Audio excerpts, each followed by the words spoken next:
Grew up below the poverty line. My parents were lucky enough, though, to get into government housing, which is kind of like the projects in the U.S., and we were able to, because of that, get me into a better school, and I was able to get better education, which I was so blessed for that.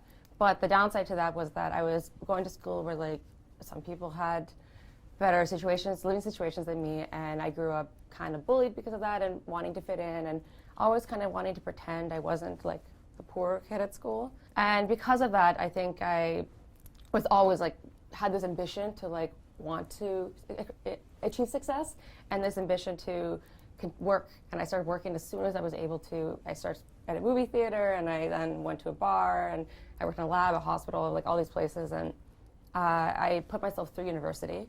I'm kind of a people pleaser, and I really wanted to make my parents proud, so I was mainly only doing that because they said the only way for me to ever make it in life was either to be a doctor or a lawyer.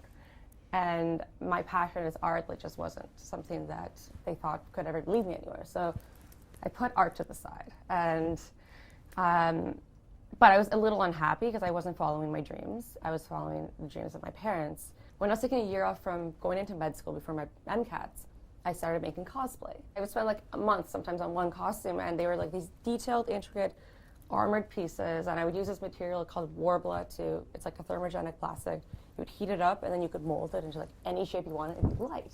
So I could like show up these crazy characters. I started getting recognized and flown all around the world because of these cosplays and because of something that was like all passion-based, which was like so exciting for me. And I was meeting people, and I feel like they could feel my passion because this was never something that I thought was going to be a job.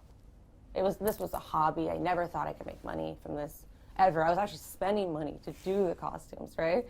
And then through that, a lot of people were like, you should do YouTube, da, da, da. And I was like, okay, sure.